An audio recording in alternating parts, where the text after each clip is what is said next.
Welcome to the Executive's View, the sports podcast where the stakes are high and the debates are fierce. Please welcome your host, Aaron Sirius Simmons, alongside co-host Barry DeVille Jordan. Each week, we bring you into the boardroom where the elite minds of sports converge. From the gridiron strategies to the business behind the ball, we tackle the hard-hitting questions and give you an insider's perspective. So pull up a chair and join us at the table where champions are made and legends are born. This is the Executive's View. Let's get down to business.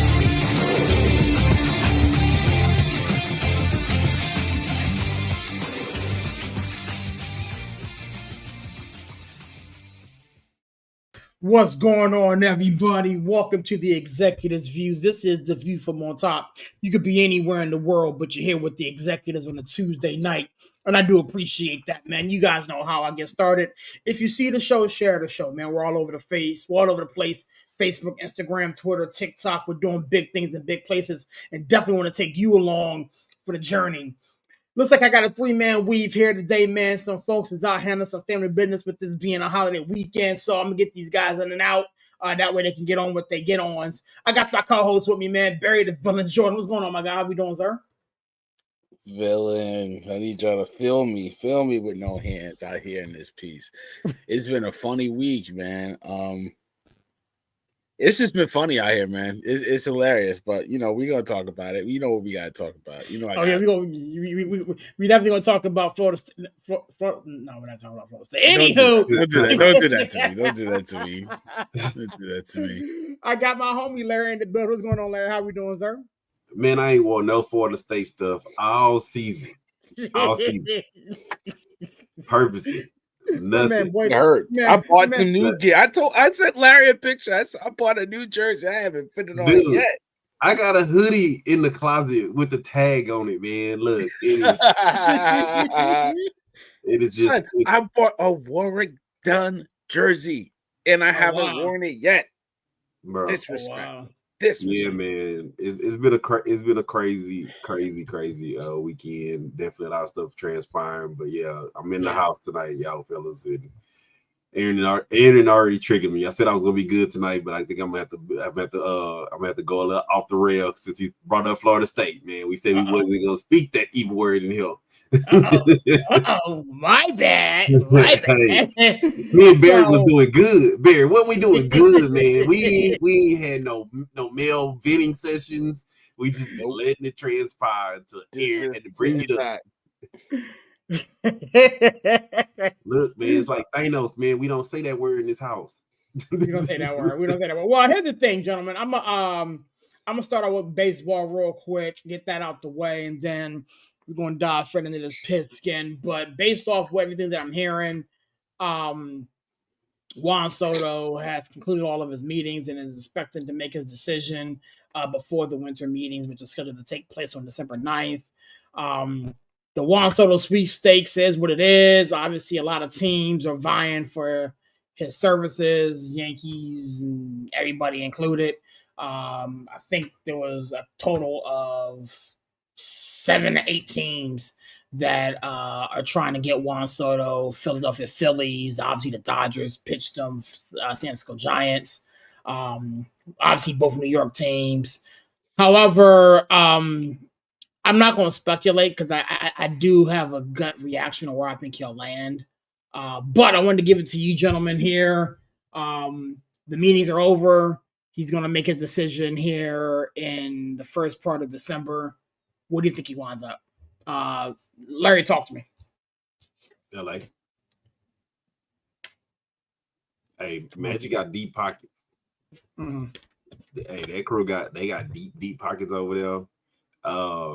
I think they'll be the one team that's okay with him doing the 13. I think he wanted 13 years, but he wanted to opt out after like 3 or 4 or something like that. I think they'll be okay with it. They have enough depth on their team to where they like, okay, 3 or 4 years you want to opt out, that's fine, that's cool.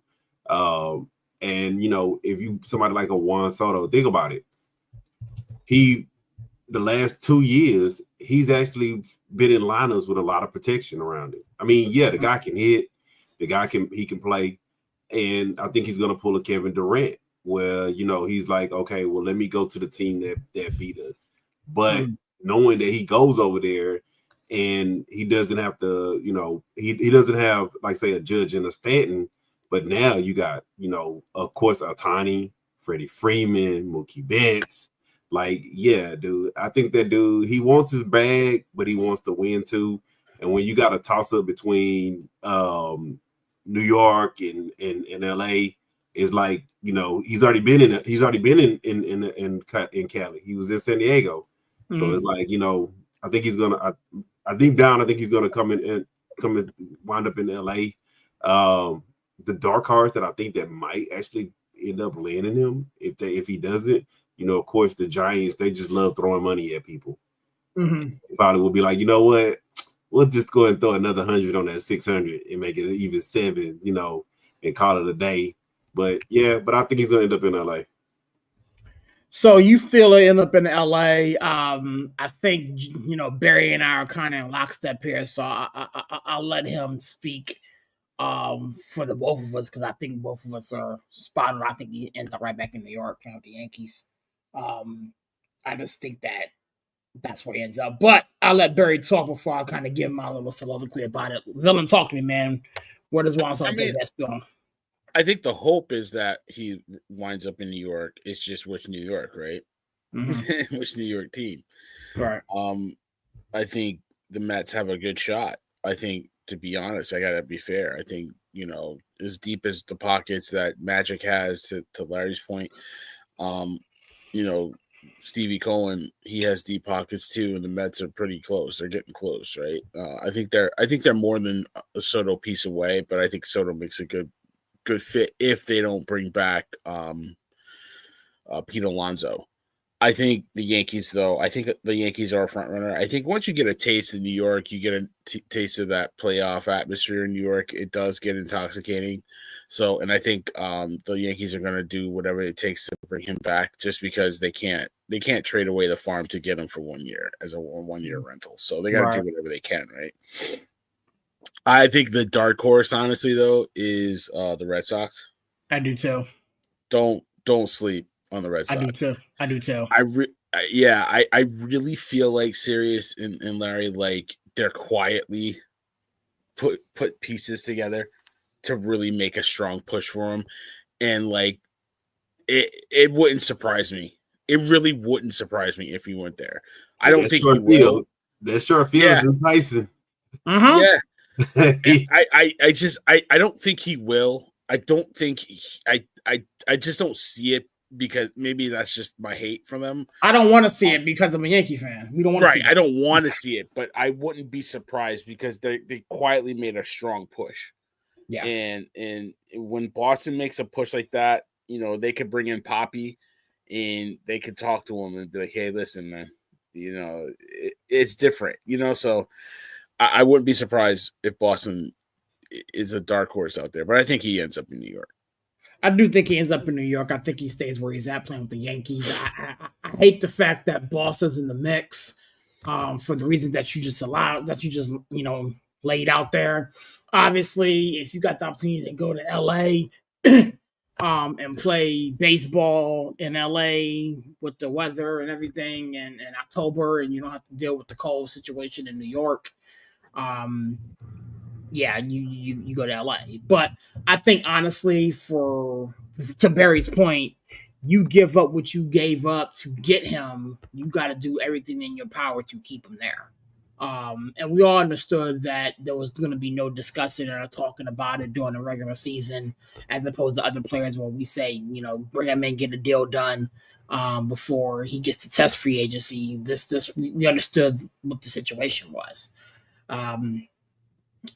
But again, I do think it's either the New York teams or Boston. I just don't think LA is the play there.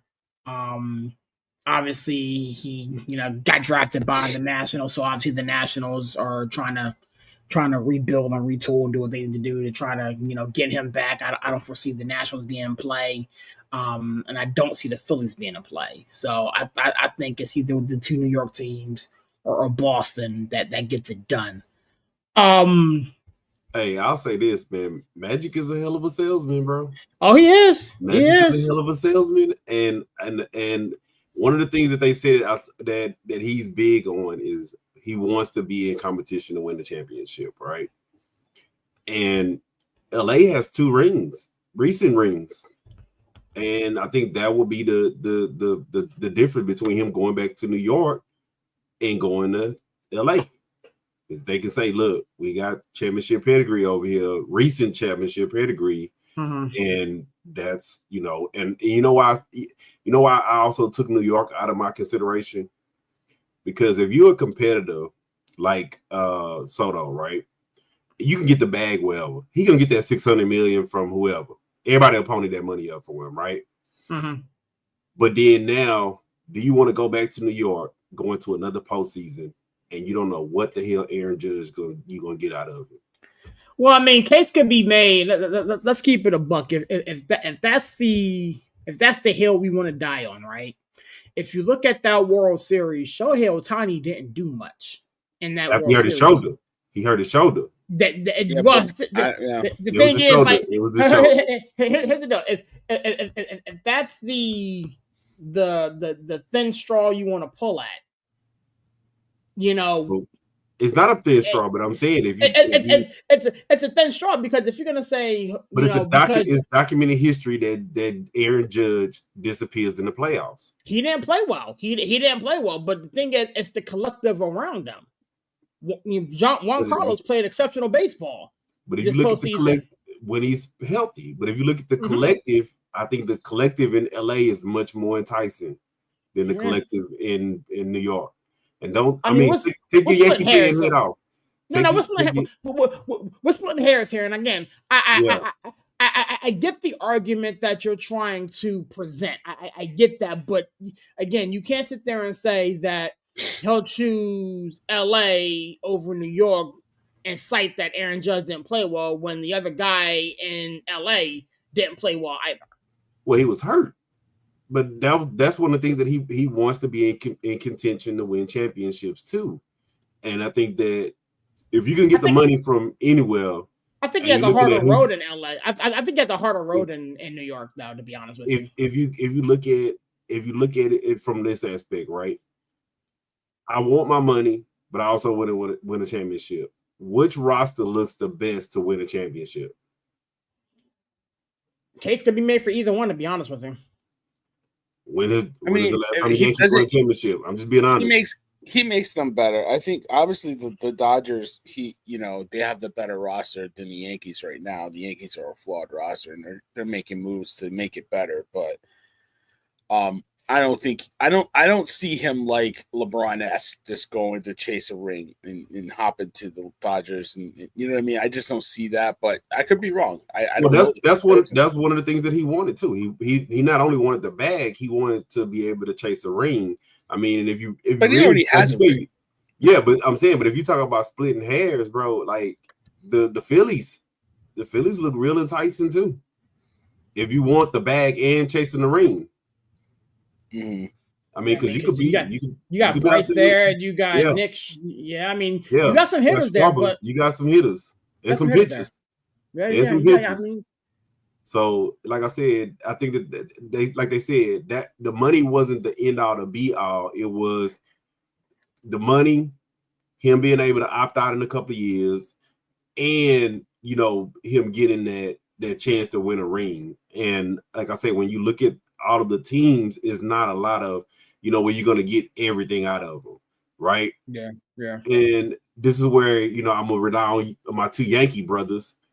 Mm-hmm. Does that put the Yankees into that second threshold, and are they willing to spin into that second threshold? Because that's what's been coming out, that they don't want to go into that the threshold to be a little less. I mean, because they're not bringing back, which was stupid, Aaron. I mean, I agree not bringing back, God, my brain is just going in a fog. Gleyber Torres. Yeah, Gleyber, but at least give him a qualifying offer so you can get a pick, right? Why didn't you put in a qualifying offer for him? Like, that's just business. So that to me is dumb. I see it. I see that from both angles, but I get where you're coming from with it. Yeah, okay. But they're not bringing back Verdugo. They're not bringing Right. back Rizzo, and they're not bringing back Baber. And they probably aren't going to bring back Clay Holmes. So that money all goes to that can go to Soto. That's about what? About 45 million a year? 45 mil, yeah. Give or take, yeah. So, well, there you go. I mean, and the thing is, you would still need a setup man. You would still need a closer if you didn't bring in Clay, if you didn't bring back Clay Holmes. Well, I think you have a closer. You have your closer right now, right? I think the kid can do it. I think he needs one more pitch. I think we talked about it. Yeah. But I think he can do it. And then I think you do need a setup guy, to your point. And I think you get a cheap second baseman that can just, field the position. You don't need a bat. I think you keep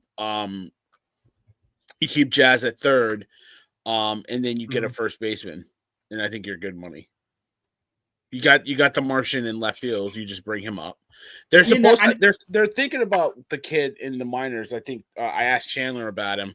He said he's okay, but I don't think he said he wasn't ready. But we need another arm. Second base I mean, we have two. We got Garrett Cole and we got Lewis Gill. Rodon is not him, and Schmidt is. I think Rodon is fine as a 3. I think he had a really good year. I think he imploded in the playoff game, but I mean, as a whole, I think he was there. He took the ball every 5th day, and he pitched pretty well. I can't ask for anything more. No, you can. I mean, I need pitching, dog. I'm not going to rehash the same argument I had for you last year. I know. Okay. So, anywho, with that being said, it's going to be interesting to see how it takes off. But I do think, for all intents and purposes, based off of the moves that the Yankees have made, that they're going to push all their chips in and make sure that Juan Soto doesn't get out the building.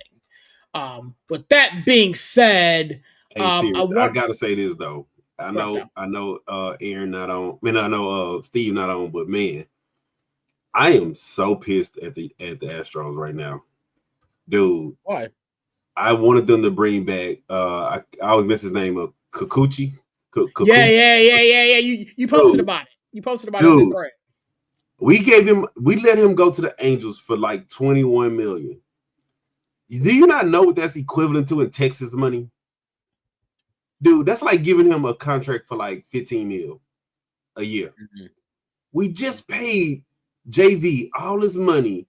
Like, we literally paid him like $40 million for a horrible season.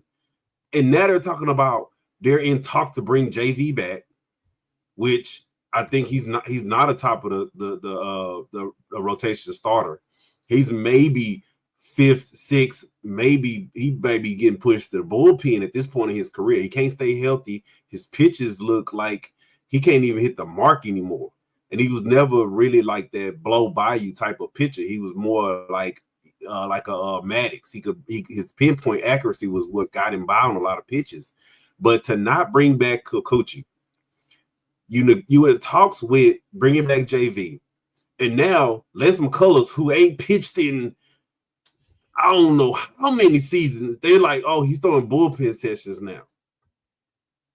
What the hell are we doing? Like, dude, I get it. Yeah, McCullers, people have a lot of respect for McCullers, but you know what? What you done for me today is not what you done for me yesterday. And at some point, Talk about it. You got to say, you know what? We've been paying this dude literally like 20-something million for the past 3 seasons, and he's literally pitched like 3 games. 3 games. He keeps getting hurt. At some point, you got to cut the cord. Even with the JV, like McClain, he fumbled the JV thing. We could have got JV for like $30 million. He didn't want to pay him, so he went signed with the Mets for like $40-something million, and then we ended up trading to bring the dude back. I mean, yeah, we got a ring out of it, but still, we ended up trading to bring the dude back, and it's just like, man, what are we doing? What are we doing over here? And we still ain't. They're not even talking about nothing about a first baseman. We need a first baseman as bad as y'all do, and I think y'all will end up stealing one before us. And you talking about giving up picks? We gave up picks and good players for Kikuchi. Like, what are we doing? Like, it makes no sense at all. Like, are we selling our pieces now? Because like, let me ask you this question. Based off what I'm reading, you guys actually tendered the contracts of McCormick and Myers. What was that about?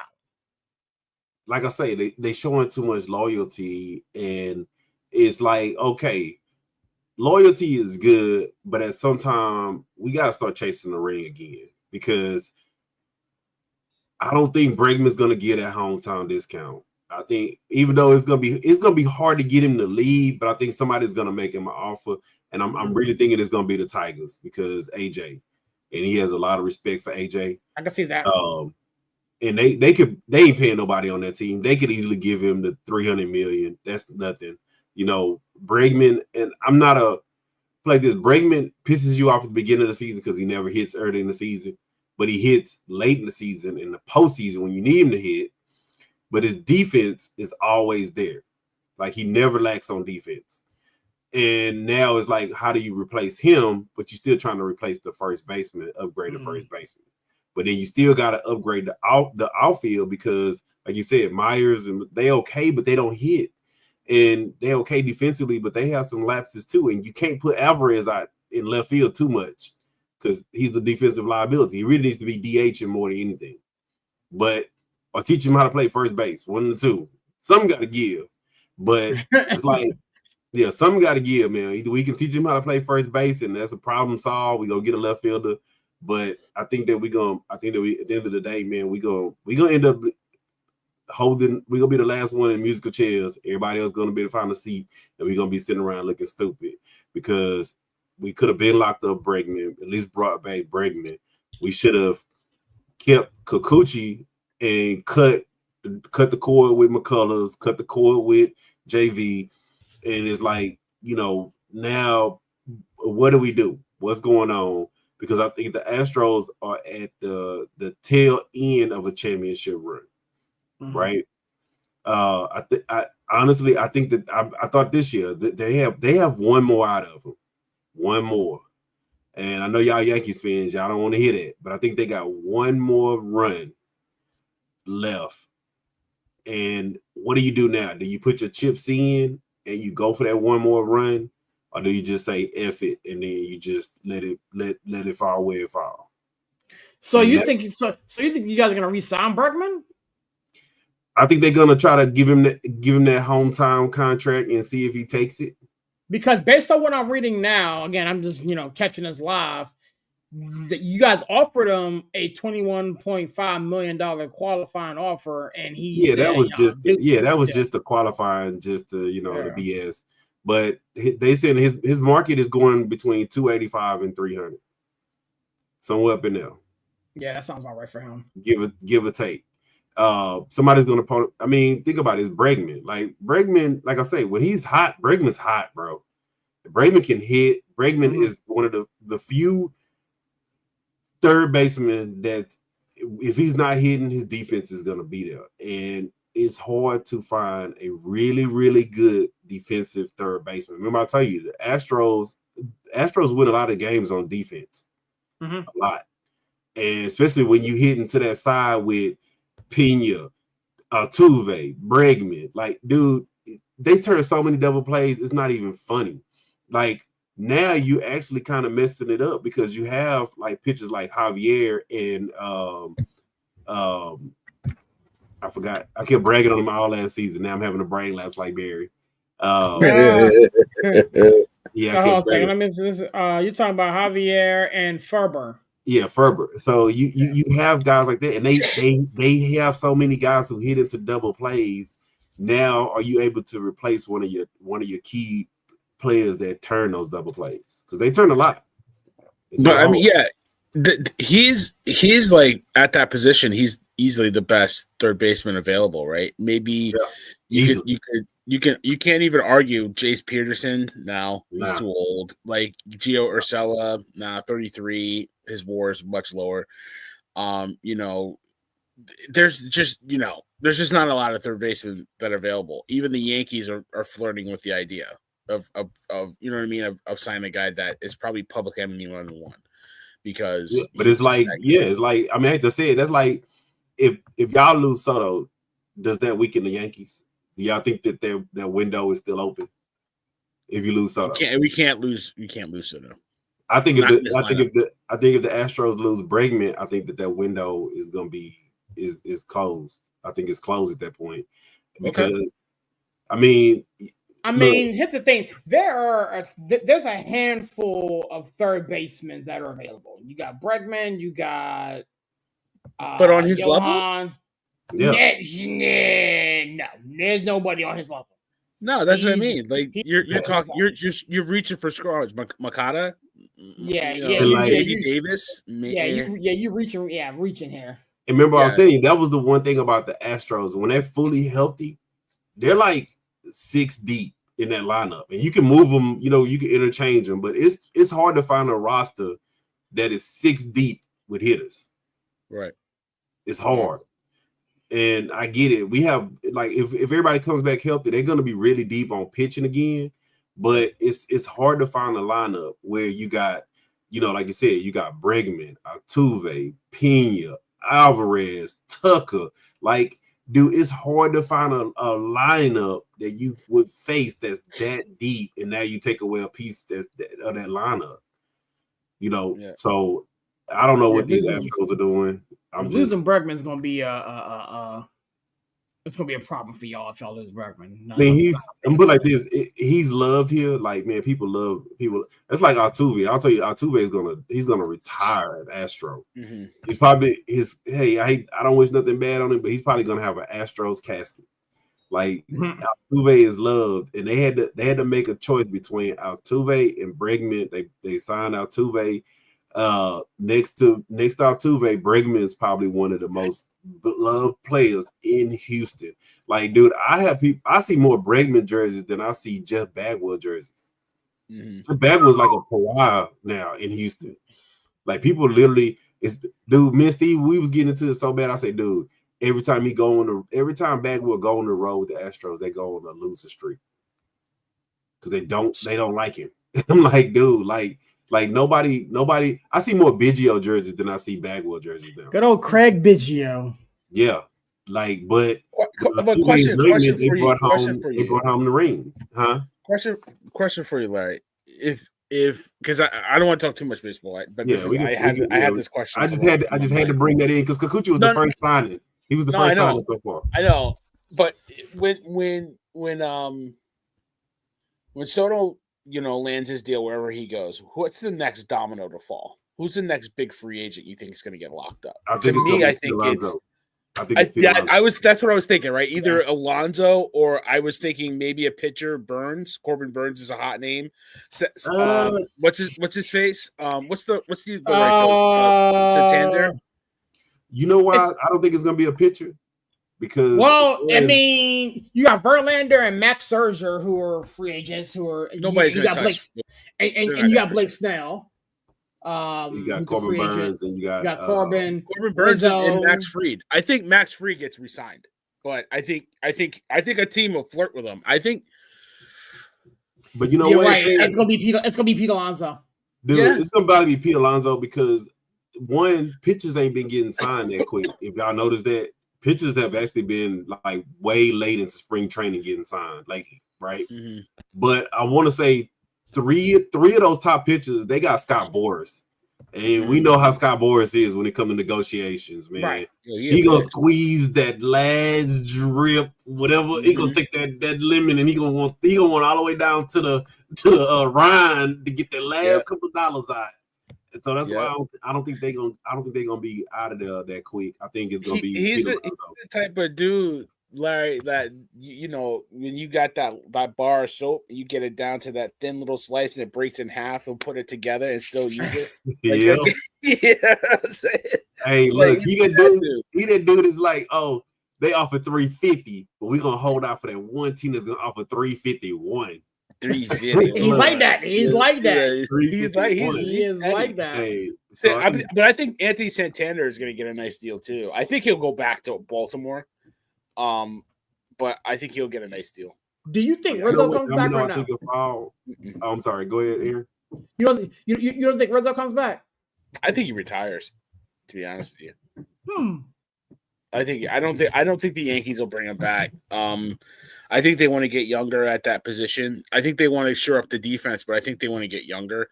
If the Yankees miss out on Soto, I think they go hard for Alonso. But why would you go hard for an aging guy like that though? Aging who? Pete Alonso. Pete Alonso aging? But he hitting the ball off. He was in the cover off the ball last year. I mean, he in the cover. He's 29. I'm lunching. Oh yeah. Yeah, but I mean, like he's 30, but like he'll be 30 in December. He'll be 30, right? But he slumped at the end of the season, but he's still a dangerous hitter. The Mets are going to regret at some level. The Mets are going to regret not locking him up last year. To me, I think they might. I think they'll bring him back, but I think they're going to overpay to do it. I think they're going to regret it. But you know, think about first baseman. First baseman, they play till they like 38. Yeah, easily. First baseman don't retire that. They ain't doing all that running in the field. They ain't throwing 100 pitches. Yeah, first baseman play till they like 40 damn near. Yeah. But you know what, Barry, and I'm gonna throw this out to y'all. If Pete Alonso don't fall after Soto, you know which deal I think is gonna fall after Soto? I really think that Guerrero is gonna get traded out of Toronto. That'll be the next, because winter meetings about to start, and we know these trades heat up in winter meetings. Well, they do. Which is why we pair him with Soto. If the Jays strike out, I think they blow it up. To your point, right? Well, I mean, why would you? I'm gonna put it like this: if you get one, then what do you do with Guerrero? Because he only got one more year. He got this year on his contract. That's why people were trying to trade for him last year, because they knew he wasn't going to be a rental. He was basically going to be a 2-year rental and not a 1-year rental. Right.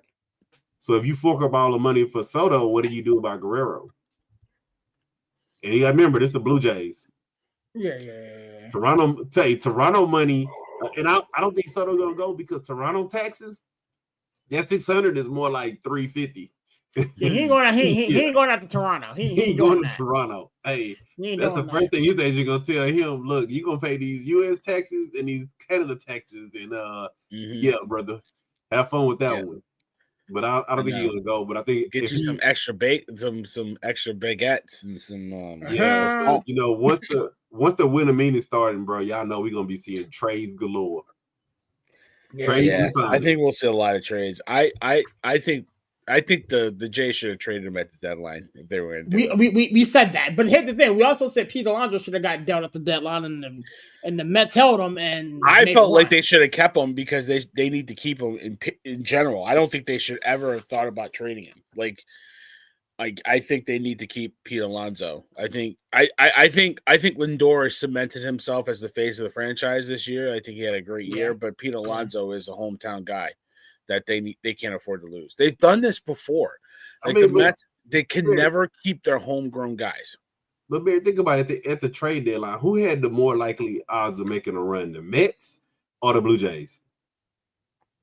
The Mets. The Mets. Yeah, the Mets had. So I don't know. The Mets were pretty bad to start. They're bad to start, but they got hot. They got real hot after the All-Star game.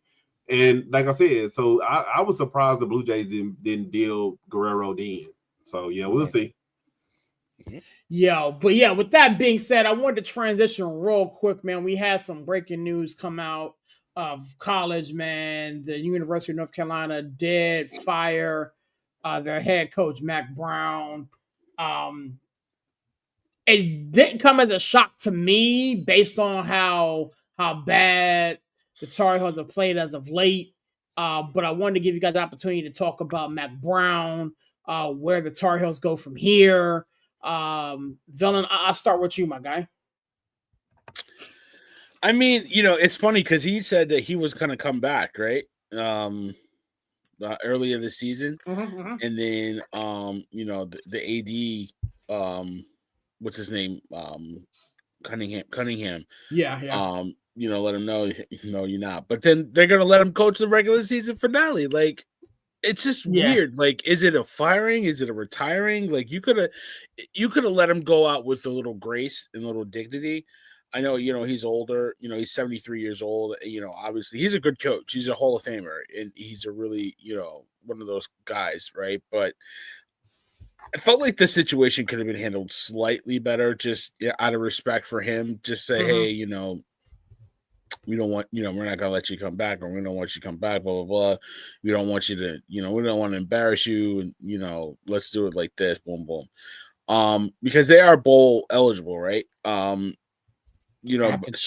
I'm sure they are. Yeah, he's 6. They got 6 wins, so they just got to get an invite. But it's like, all right, you're gonna coach the last game, a rivalry game against NC State, and then we don't know what's gonna happen to you in the bowl game if you're gonna coach that or not. It's just like really weird. It's really awkward to do it right now. So, I mean, that's the only thing that kind of bothers me. I think North Carolina is really close. I think they're a couple pieces away. I think they can get a good coach over there and really turn this thing around, and the Tar Heels could be really dangerous. Which is funny to say for football, but they've had some good talent in there. I just think they're a piece or two away here and there, and a really good coach that could build a good program. So, right. But you listen, Mac Brown, great coach. What you coach at Texas, LG, legendary coach, Hall of Famer, like I said. So respect to him and everything he's got in the game. Yeah, for me, I'm looking at it and I was like, listen, there are some coaches this year that are A-list coaches. Mac Brown comes to mind. Your boy at Florida State comes to mind. I'm here in the Metro. Coach of Maryland, his name just escaped me. Coach Loxley comes to mind. That it just has some very, very, very bad string of luck this year. And now Mac Brown is one that, is gone and on his way out. All signs point to your boy at Florida State being the next guy. And who knows about Coach Locks here at the University of Maryland. But I was actually more shocked about this one than any of the other ones I mentioned. I felt as though he could have, I don't say this and be disrespectful, but he could have died on that sideline and not blinked an eye because of the history and the legacy that he built. Like, this North Carolina football program was nothing until he got there. Mm-hmm. I do security, and the guy I do security with, Eddie Mason, played with Coach Brown. Yeah, that was his coach. I'm curious. I'm gonna call him tomorrow and see how he feels about it. But it's just it's unreal. And then the fact that you're a coach, you're done here. But would you just be so kind as a coach one more time? That's like getting fired from a job and then ask you to finish out the week. Like, you know what? We're gonna fire you on Monday, but if you don't mind, can you stay until Friday? Like, you got furloughed. You got furloughed. Right. Like, nah, bro, no, we ain't doing that. Like, I'm gonna go ahead and pack up my ball, pack up my office, and get on with my off season and do look at some other stuff. But I wish him the best going forward. It's a little too early to kind of speculate or who they bring in there. I'm not too sure. How they're gonna search for a new head coach. But Larry, I wanted to give you an opportunity to talk about it. Mac Brown was fired today. And there's a bunch of other coaches that is going to, see their job come to an end after Saturday's slate of games, man. If you want to talk about that, if you want to parlay that and say your boy, be my guest, man. How you feel? Man, you know what? I got a lot of respect for Mac Brown, man, because Mac Brown, he was at Texas, man. He brought a national championship to Texas. Did he kind of, wears way out of Texas. And I thought he was done. I thought he was done. He, like y'all said, he did bring some respectability back to North Carolina. The thing with Mac Brown has always been with me was, how did you fumble Adrian Peterson? He was literally in your back door, bro. Back door. and all he wanted to do was start. He was like the number one running back in the nation, and Mac Brown told him, "We'll see. Freshmen don't something like that. Freshmen don't start or something like that." Mm-hmm. But you did it for Vince Young. Vince Young, I mean, he didn't start initially, but he got in the game a lot as a freshman. But like I said, that was the only knock on him at Texas. North Carolina, like I said, nobody was thinking about no North Carolina football. It's like I forgot the guy named at Duke. Like nobody was thinking about Duke football at that time. Me and Barry, we Florida State fans, and that was an easy dub on the schedule. We was running through them. We lost to them this year, and I'm like, oh my God, you got embarrassed. Yeah, sorry. But I think that James Madison y'all didn't just lose. Get it left to the right. Yeah, that falls in this job right there, right? Okay. Yeah, when you're losing the bad teams, it's bad. Look, hey, and I think that James Madison game sealed his fate. Oh yeah, it was a wrap. It was a wrap. Yeah, you gave up that 70 burger. Yeah, bro. I think that sealed the fate on Mac Brown. I have to say it like this. For somebody who's a national championship coach, who's going to be in the Hall of Fame, who has the resume of Mac Brown, they could have pulled Mac to the side and said, "Hey, look, Mac, technically you fired, but we're going to put in the press you resigning at the end of the year. But, it's however you want to chop it up. However you want to spin it within the media, but you ain't coming back no more. We already took your name off the door. Either way you want to spin it, but I think they could have just gave him the opportunity to say, you know what, I'm going to retire. It's going to be my last season, something along those lines. But, as soon as we got the alert today, it was just Mac Brown fired. And I'm like, dude, come on, man. Where's the dignity to give this guy, that self-respect to say, you know what, I know they fired me, but the media doesn't know that they fired me. Everybody else knows that, thinks that I retired. It's kind of like, I'll hit home for you. It's kind of like the how you say his name, Paterno. It's like Joe Pop. Yeah, Coach Pop. It's like that. It's like, you know what? Can't come back here no more, but you know what? We're gonna say you retired early. Yeah. Hey, you know what? We're gonna take your statue down, but it's like one of those things they could have gave that man, the dignity to say, he retired. But that's just the world. If you work in corporate, anything nowadays, that's just how people function. They don't have no dignity for people to say, you know what, we could spin this one way in the media and everybody else will know, even though we know. You could show up to your job tomorrow and they'll be like, you know what, everybody in this department, pack y'all stuff up. They don't say, you know what, here's this good old severance and y'all figure it out. They just, here you go, here's a box. You show up to remember how you show up to that cubicle, it'd be a box at the cubicle. Mm-hmm. Yep. We know what this says. So like at WWE, right? We used to have like a rolling cart that when people used to get fired, we call it the hearse, like the Undertaker. When that hearse come by, you gotta get your stuff, pack your shit, and get out of here. Yeah. And like the hearse is coming because you're a dead man. So yeah, but you know what? He's the lead coach in North Carolina history, Larry, and like he's went to 6 straight bowl games, the Orange Bowl. Like you're right, man. He deserves just a little bit more dignity than that. To me, he's gotten some really good players out of there too. Mm-hmm. Like absolutely. Yeah. 18, 19 NFL players in second start.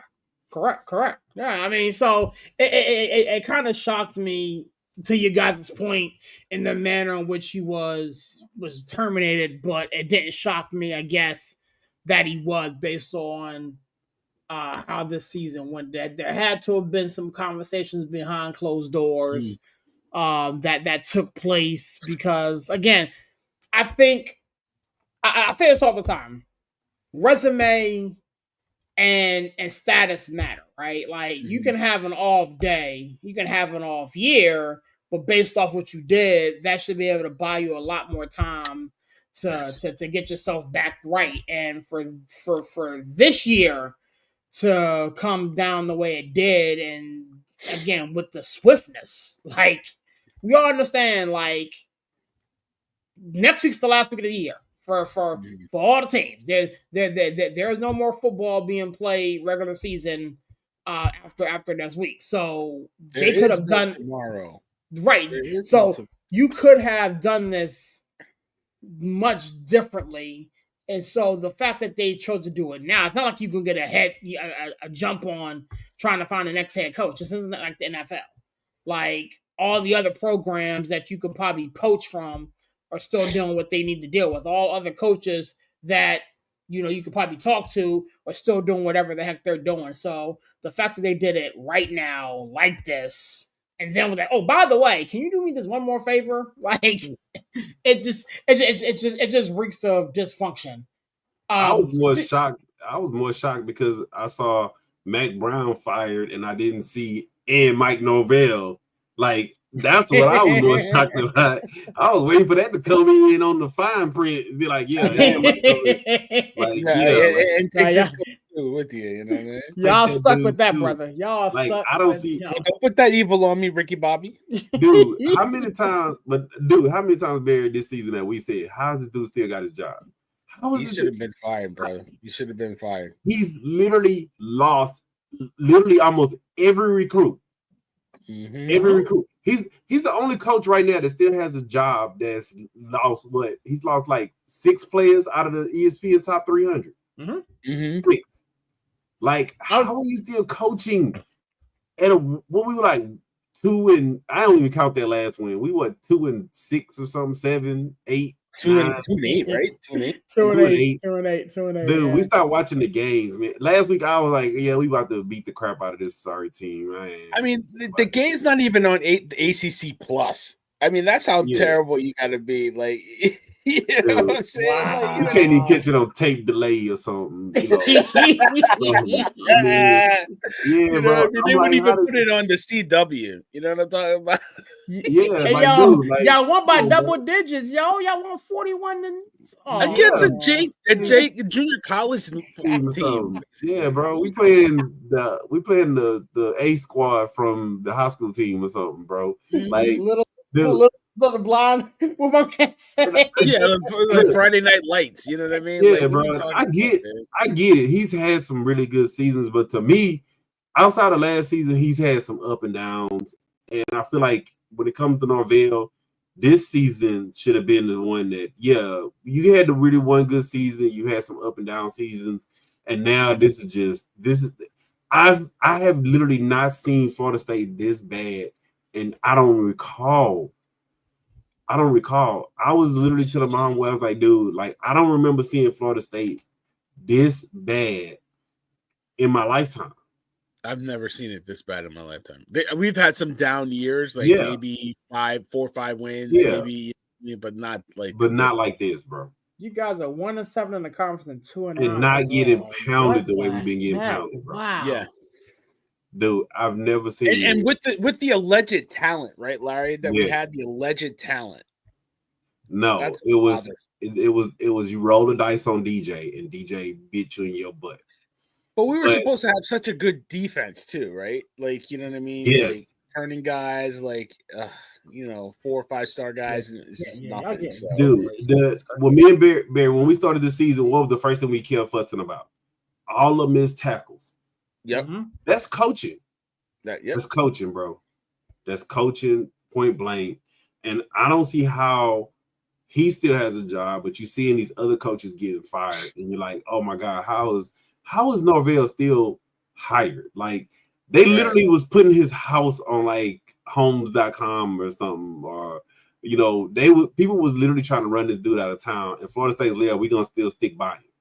Like, I think we're gonna end up just like we did when Jimbo left. Jimbo screwed us. Like Jimbo screwed us royally because he waited till after the recruiting season was over with, and that's when we didn't have no NIL, and he left, and then we lost all our recruits. He left was basically covered bare, and Norvell did build the cupboard back up, but this is I mean I hate to say it, but this is probably gonna be the worst Florida State team since probably the 60s or something. I don't know. Yeah, probably. Yeah. Probably. And well, I mean, you have to pay them $10 million a year. So I think that has a lot to do with it too. $80 million a year. You need to be a lot of them. You need to be, dude. You remember what I said? You remember what I said about if you I get it. You have NIL now, right? So you can recruit players from other teams that enter the portal, right? If in all of our lifetimes of living, if you're a college football coach, you win 3 states and you're gonna have a really good team: Florida, Texas, California. Yeah, you'll get some other prize recruits from Louisiana, Ohio. Some of these other states are really getting some really good talented football players. But if you get the cream of the crop out of them 3 states, you are gonna win a lot of games. And that's why people are calling for Deion, because Deion's a football god. Like, man, like, yeah. He's flipping guys right now. He's just flipping guys. Yeah. I mean, you talk about Deion, right? That's the only guy that could save you. I think there's guys that we talked about, the coach from BYU, although he's kind of fallen off a little bit. There might be another guy that you could bring in Florida State. But if you want to re-energize the fan base and re-energize the boosters and get money flowing back into the program, Deion's the guy you need. Will he leave Colorado? I don't know. He got the number 2 quarterback now. At Colorado. Yeah, coming in. Yeah. But he'll flip him. If he leaves, he'll come with him. So that's what you're saying. You're going to have to pay Norvell, you're going to have to pay Deion, and then you're going to have to pay for his kids to come. Is Florida State ready to put up that kind of money? You got to if you Florida State. Miami. Because you're Florida State, bro. You Florida State, bro. You got to. I know. And here's the deal. Here's the deal, Larry. And we can go on this for a long time because I love talking to this, right? But I think it depends on how bad the Gators beat us. If the Gators really embarrass us, so we're talking like 42-0 type thing, I think then they'll be like, you remember Transformers? The first Transformers were Bernie Mac. All the cars blew up. He's like, 5,000. They'll turn around like 50 million. Like whatever you want. Like they'll pay that money to get it. Yeah, because you can't lose both games. You can't lose to Miami and Florida. That's just not acceptable. But I look at it from the national standpoint of when you're looking at quote unquote what we call the blue bloods of college football, right? Sure. Florida State is technically a blue blood, man. Mm-hmm. Like you cannot have a bad Florida State team when you have a really good Notre Dame team. You got a Alabama team doing Alabama things. You got a Georgia team doing Georgia. Put like this: Alabama's in trouble. What? No, they're not. No, they're not. No, they're not. But we'll talk about that. They won 3 losses. They want to burn it down, Larry. Yeah, but they won some guys. And you see how they acting. They acting like burn it down over 3 losses. But you cannot. 3 losses. Yeah, like Miami's a blue. And it's how they lost that last game. You only scored 3 points against Oklahoma. Dude, when's the last time? Oklahoma give up 3 points before they get in the stadium. Dude, hey, Barry, hey, why you bullshitting? Michigan is a blue blood, bro. They burnt that money. They pulled in Brady. They was like, no, we need a quarterback. We're going to do whatever the hell is going to happen. But Michigan is not going to be bad. And it can't be Florida State and we're sitting back and everybody else is making all these moves and we're just sitting around here with our thumb up our butt. Like, we like, what the hell? Like, dude, we can't, Florida State can't do it, bro. I put it like this, and I'll go even further. Because I'm looking back on my 40 years of watching college football. Florida State is more of a blue blood than Clemson. And Clemson has had some really good runs these last couple of years. But how do we have a Florida State team that is light years behind Clemson? And Clemson is kick the crap out of us. Well, I mean, when you miss on the quarterback position like Florida State has, it ruins everything. That was a fireable offense to me. That right there was a fireable offense because you missed badly. Was horrible at Clemson. You had plenty of game film on that dude. You knew how bad he was. It doesn't matter if he went to Oregon State and had one good. halfway decent season. It didn't matter, bro. You don't roll the dice on him, and that's a fireable offense. You know, so yeah, like I said, Florida State is a blue blood, and you cannot have other blue blood teams in an uproar behind 3 losses, and we sitting over here with 8 losses. Like, oh yeah, we got 8 losses. Yeah, you know, we're good. Yeah, Florida just flipped your running back. Yeah, that's what we were saying. Yeah, I mean, they're gonna lose Florida. They're gonna lose the state of Florida to Miami and Florida. You know what I mean? Yeah. To me, I think the coach from Florida, Napier, I think he keeps his job. I think he's done the rocky start that he got off to. I think he's done a heck of a job at Florida. I think he keeps his job. I think you get him a couple of recruits like you're talking about, Sirius. I think he can turn that because I think he's a good coach. I think he's a good coach. So yeah. Like I said, now you look at Florida State. What do you got? Sad. Yeah.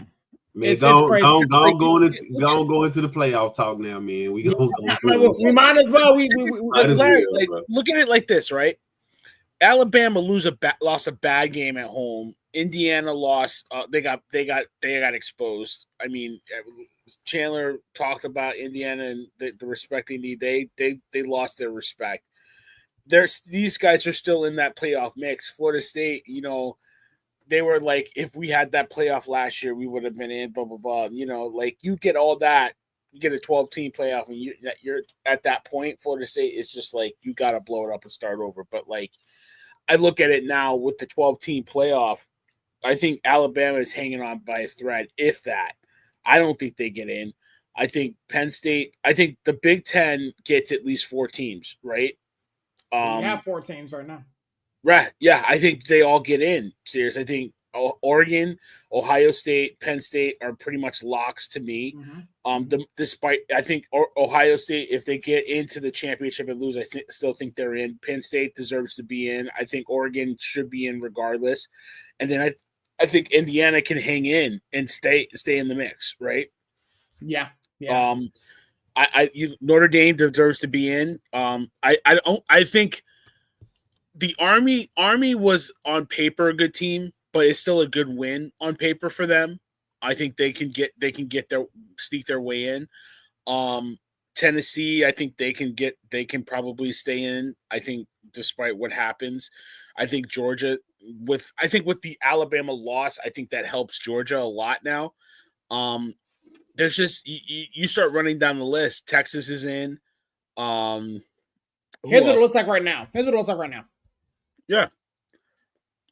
So, I mean, Texas, I think they get the bye. Miami, I think it's weird. Miami shouldn't get a bye. I think the SMU game will tell the tale. I think they'll win the ACC, and Miami. because they win the ACC, they get the bye. You think they'll beat SMU? SMU, yeah. Okay. Okay. Okay. I think SMU can steal it, to be honest with you, but we'll see. I think who else do we got in here? Who's the number 12 team? Arizona State. Arizona State. Interesting. Yep. Can Colorado sneak their way in? Colorado got dropped down to 25th. That was a wild game, man. That Arizona State, man. That was a wild game. They got dropped down to 25, and again, I put it in the group thread. I was like, yo, they totally disrespect to Colorado. You get all the way up to, I think they were at 13 last week. Yeah. 11 something like last week. And then you have a loss. You dropped 10 spots. You dropped 10 spots. But yet, we got Alabama who got boat race, and they're at 13. Because I think it's a Kansas loss was worse, I think, than Alabama's loss to Oklahoma. No. Yeah, no, bro. I can't co-sign that. Yeah, I can't get with that one either. Dude, remember, I was the only one on here, and I told Steve, Steve, I'm hoping for Oklahoma win. And remember, everybody was like, no, Oklahoma's so trash. Oklahoma's garbage. They are, though. Oklahoma's garbage. Oklahoma's trash, and they beat the brakes off Alabama. Mm-hmm. KU has actually been winning. They had. I know, but they were still a 4-6 team when they won that game. dude, basically right now they got the same record as Oklahoma. And if they played against each other, who you think will win? I don't know. KU, KU will win. That aside, I'm gonna put it like this: aside from the Kansas loss, right? Vanderbilt wasn't even ranked in Alabama lost to them. Nobody even thought they hadn't beat them in what 50-something years or something. Yeah. Dude, the Alabama losses look way worse than the KU losses. Absolutely. And for you to drop them that far, and I get it, I can see if they dropped them, a couple of spots, but for you to barely move Alabama for a horrible loss like that, and you drop Colorado that far down, 25th. Yeah, bro, that's crazy, bro. That's insanity. Because they don't want Alabama to drop. They don't want them to fall out of the. You got Alabama that is not still in the thick of things. Ole Miss only dropped. Ole Miss is at 14. You know what I'm saying? They had a quality win. Listen, this is a what have you done for me lately, Paul? Sure. But it's also a popularity contest because it's very much a popularity contest. I'm gonna be honest with y'all. If Colorado play any of these teams that's ahead of them, how many of them you think they will beat? I'm talking about the ones that are out. I mean, from 13 on. 13. Yeah.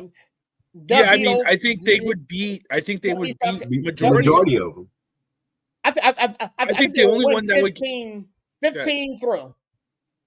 Yeah, I think Texas would give them a game. I think BYU would not. No. I mean, the ones that are out, the ones that are ahead of them right now in this ranking. I think Colorado will probably beat majority of these teams that's ahead. They'll beat Kansas State. They'll beat Illinois. They'll beat UNLV. They'll beat Missouri. They'll beat A&M. They'll beat BYU. They'll beat Iowa. They'll beat Tulane. How the hell could Tulane get in there? But I digress. They'll beat Arizona State and they'll beat South Carolina.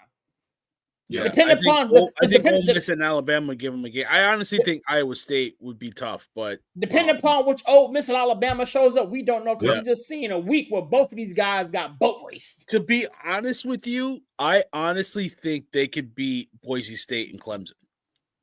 Case can be made. Case can be made. Good. And like I said, I watched that KU game, dude. I'm not taking nothing away from KU. KU beat them because they couldn't stop the run. They couldn't stop them. They couldn't tackle. But those refs, but those refs was horrible. They was letting them mug Shedeur, and they was getting away with a lot.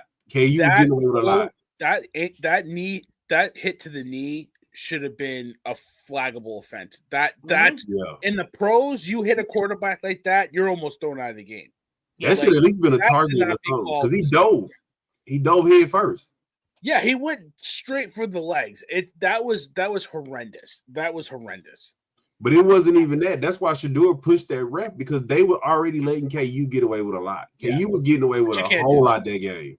And I get it was a KU home game, but I'm not gonna say you dropped them to 25th in a game like that where like A&M, even A&M fell to 20. That was a really close game, dude. That was a really good game.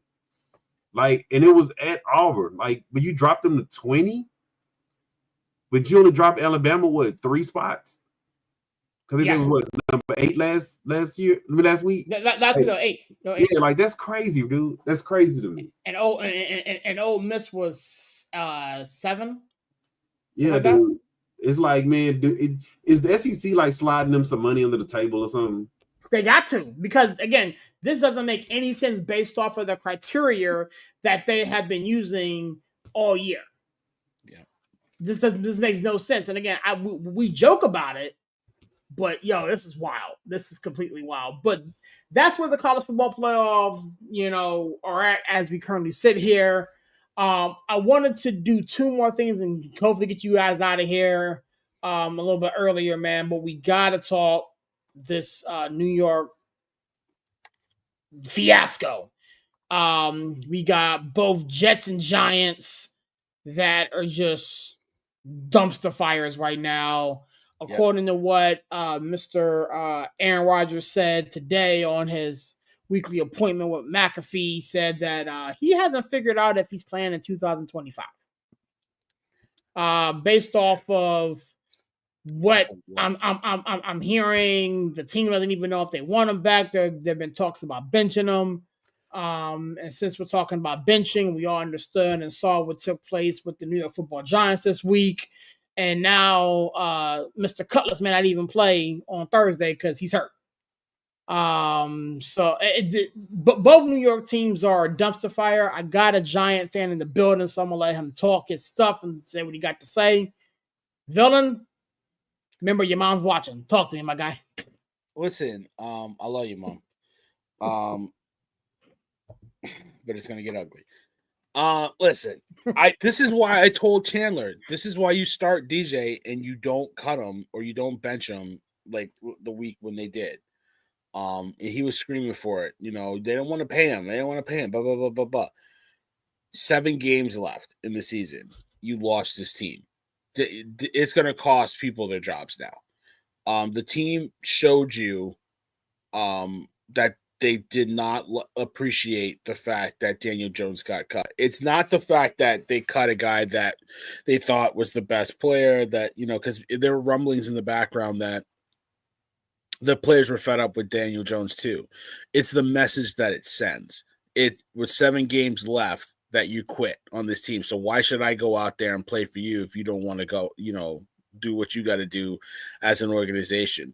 This is a proud organization. And it's funny though. My good friend Anthony that does the show, the Giants show with me, he was like, you know, the Maras get a lot of, and the Tisch family get a lot of credit for being great owners and, you know, great leaders and what have you. If it wasn't for the NFL and Pete Rozelle stepping in and forcing them to take George Young in 1979, 80, this team would have gone nowhere fast. And they would have. George Young was the one that they forced on the Giants, and then he drafted Phil Simms. He signed Bill Parcells. He drafted Lawrence Taylor, and away you go, right? So this organization has gotten lucky in that sense. But this is an organization that won 4 Super Bowls and is so far removed from that.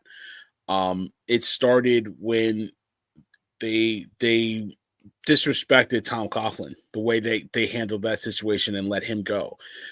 They thought he was too old to do it. And since that point, since they let him go, it has been a dumpster fire ever since. This team has not won. They've had jokes of coaches. Brian Daboll is a good coach. He can coach in this league, but you lost your team. You lost your team. And Neighbors coming out and speaking in the public, to have a rookie go out there, guys, right, and say what he said in public after a game. And the way he did it, I didn't appreciate it. It just, I don't like his body language, you know, talk dabs. No, man, talk dabs. I don't know. You know what I mean? Like, as a rookie, like, you know, it's disrespectful. You don't do it there. But you know what? He had to do it there because there's just no – there's nothing – there's no discipline. There's no structure in this organization. He felt like he could do it, and he got away with it. And that's what we're talking about here. And it's funny that so many people are crying that, you know, Ella Duncan, you know, was ruthless on her show and talking her, you know, what she said, you know, why is Daniel Jones reading an apology, right? Like, you know what I mean? Before he even got cut, like, save that for the end of the season, my G, you know what I mean? But, and she was right to say what she said. Now everybody wants to defend him, like, oh, she's going to say she should lose her job, blah, blah, blah. Like, dude, like, these are the fans that wanted this guy out of here for years. This guy, I don't feel bad for Daniel Jones. You know what I mean? He got over $200 million for being a bum. You know what I mean? Like, so what? Get him out of here. But it's the way that it was handled, the way that it was done. You got this guy as a scout team safety. You know what I mean? Like, it's just so bad. It's so bad. Like, the Giants need to start over again. And you know what? They deserve it because they can't get it right. They've mishandled this situation. They mishandled the Barkley situation, whatever I want to say and defend them. They just mishandled it. every situation since then. They mishandled Odell Beckham. They mishandled Eli Manning when they benched him for Geno Smith. They mishandled him when they brought in DJ and then basically forced Eli into early retirement. They mishandled Tom Coughlin. They mishandled Xavier McKinney, letting him go for nothing. They mishandled. That's this organization. So it could be worse. It could be a Jets fan because Aaron Rodgers came in and said, you know what? Let me see if I can ruin this franchise even more. And then, he's like, hold my beer. And that's exactly what he did. And then he's like, I might come back next year for more of this. Like, this guy, man, this guy is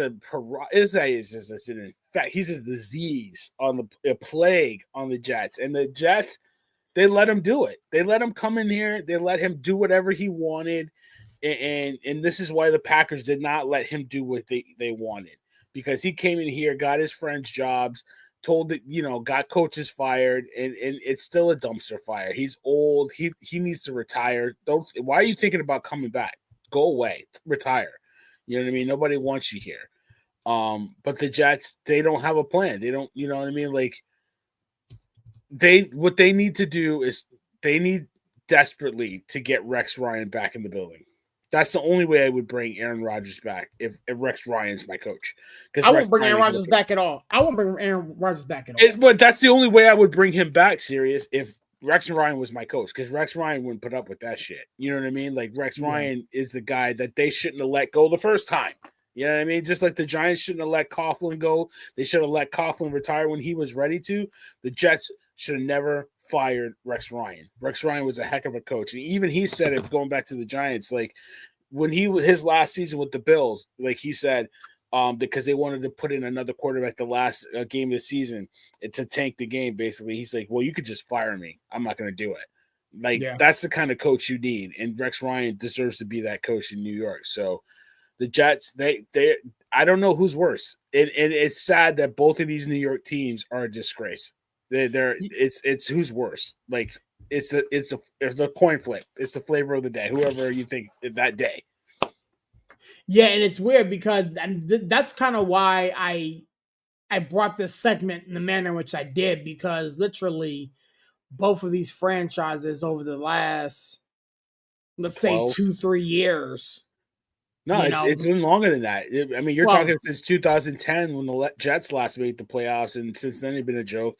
Since 2011 for the Giants only made the playoffs twice. But here's the deal. Here's the deal.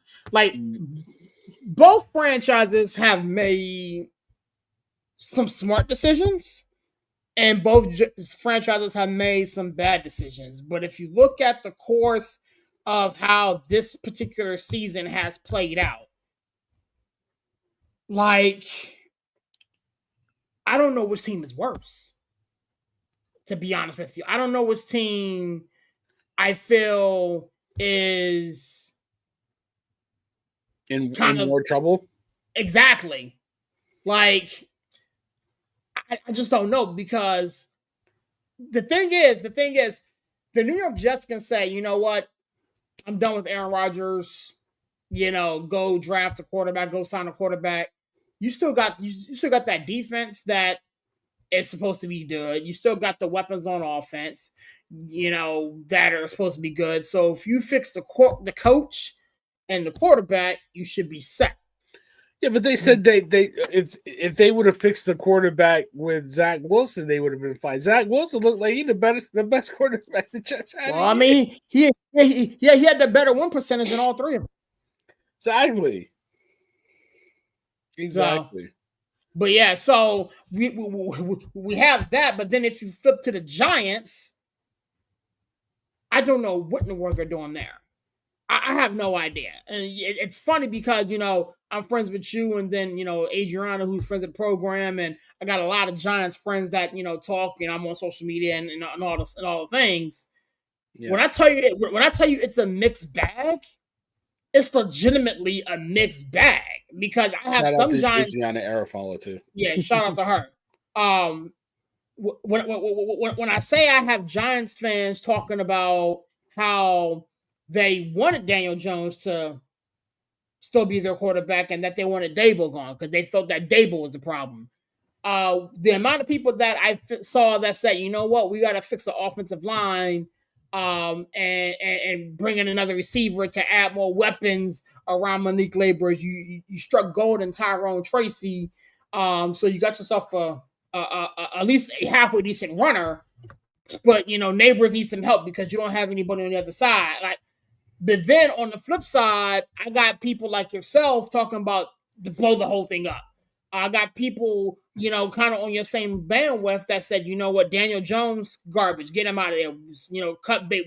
We'll pay him the $40 million, whatever, to get rid of him, have him sit at home and eat Cheetos for the rest of the year.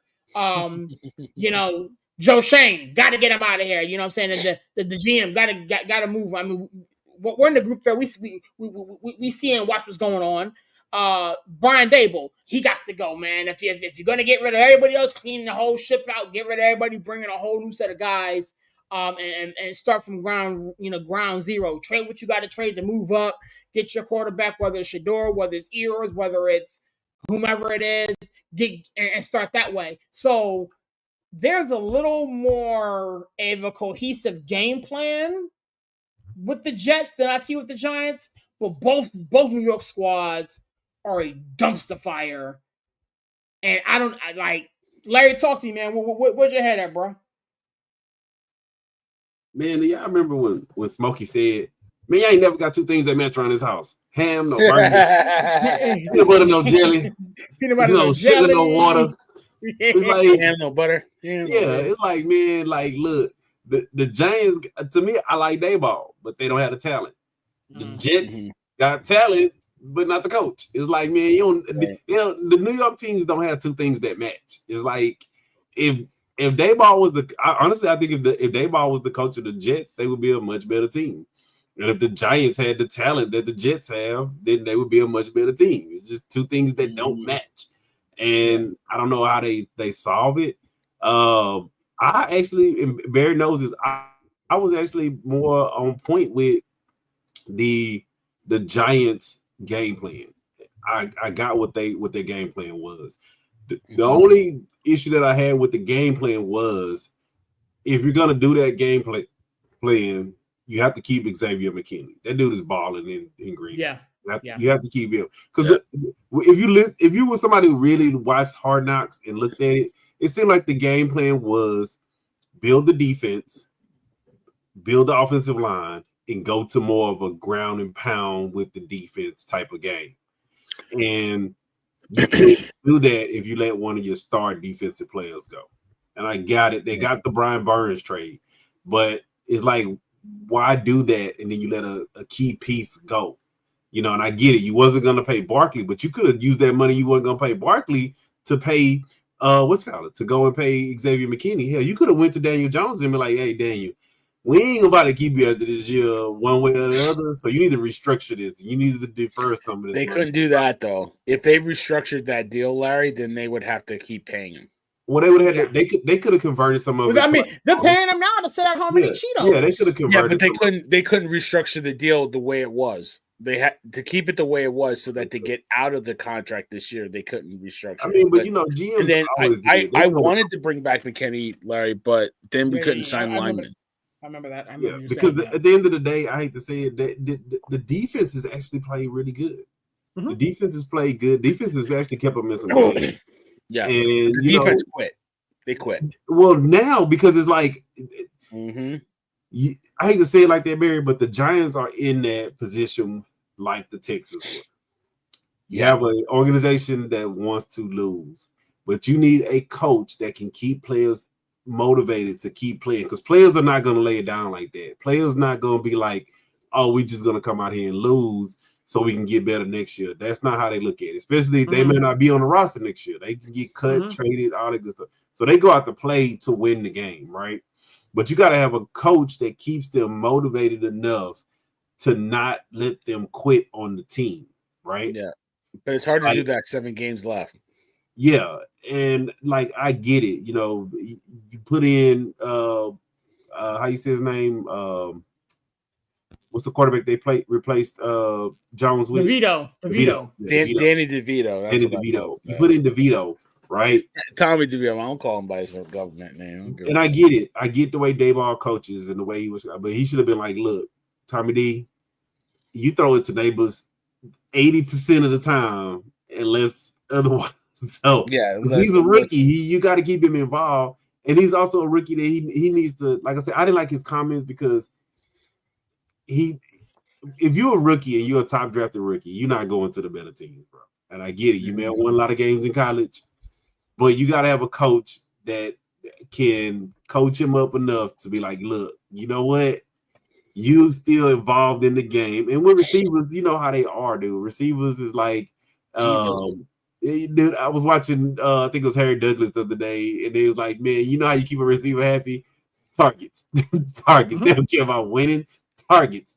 Man, if you gave neighbors 50 targets, man, that dude would have been singing praises.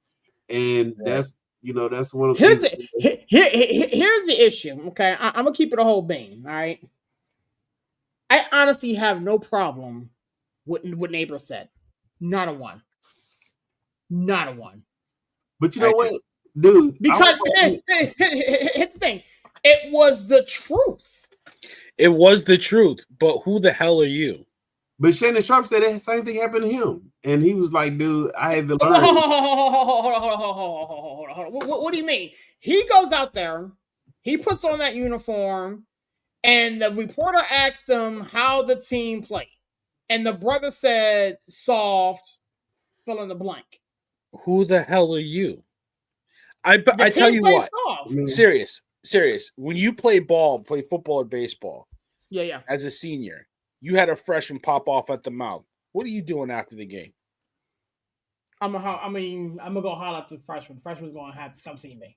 What's the difference? The freshman's gonna have to come see me. If I had a freshman popping off at the mouth about the coaches or about the captains or whatever, I'm gonna see you in the locker room. Yeah, but that's not how they function no more. They don't function like that no more. Exactly. And you've taken that away from the players. When you cut the captain of the team and let him go, you lost all credibility. But now, the inmates can run the asylum. It kind of circles back around to it because I hate to say it. If you would have kept Saquon and cut Daniel Jones, Saquon would have kept him in line, and they probably would have been like, okay, cool. Because Saquon's a great human being, and he was a leader on that team. Now the only leader left is Dexter Lawrence, and Dexter Lawrence said the same damn thing. Yeah. He said the same thing. I mean, I think Dexter Lawrence got clout.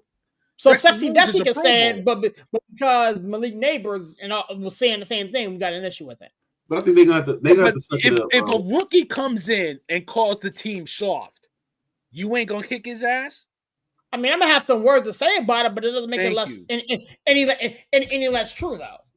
Yeah, I mean, you know what? You know how you say I'm not getting targets.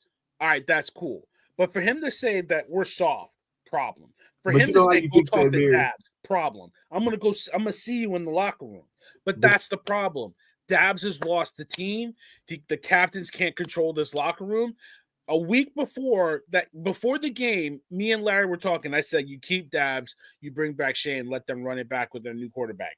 Now, after this game, I'm at the point where, if I would still want to keep Dabs, but if he's gone, I'm not crying either because you lost the team, brother. But you know what? I'm like this. That stuff can be fixed because at the end of the day, we know what they're trying to do. They're trying to tank. We've seen coaches like that have bad seasons and come back the next season and they, everybody's like, oh my God, I love him. And oh my God, Not my coach, but anyway. But that's different though. That's different, But you could have a coach like that. And then, after the season, they have their off-season meetings and he could be like, okay, this is what the game plan was from, XYZ higher up from, the people above y'all. They had those, those end of the season meetings, and then they go in the off season, they get the quarterback they want, they sign a couple of guys, and now it's excitement in the building again. We know that's how football is, man. That's how all sports are. So I don't think that it can not be fixed. I do think that Dayball has to address it. He has to, reel them back in. to some degree. Has Dayball said anything, Villain? I haven't seen anything. He has to do the Lovie Smith. He came out and said basically he talked to neighbors after the game that night and then the next day in the morning, and it's on him. He has to do a better job of getting him involved and all that good stuff. So he came out and cleaned it up. He said he did some coach speak. He did a little bit of coach speak, but he did say that he talked to neighbors, but he didn't condemn neighbors for what he said. He basically said, he's a fiery kid that wants the ball, and I have to do a better job of getting on the ball. So basically what he said was I fucked up, not just not getting him the ball, but I fucked up in general. I gotta win this locker room back before I lose my job. He got to do it. Like I said, he got to do a Lovie Smith. He got to keep losing, but keep him motivated. That's just the nature of the game.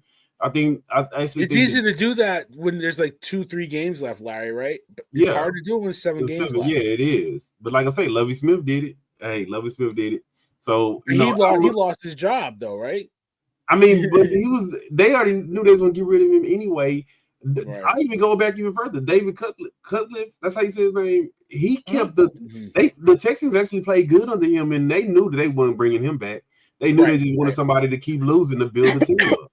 Because it's all on tape, right? That's how you appeal to these guys, right, Larry? Yeah, they wanted to. What you put on tape is what people are going to see.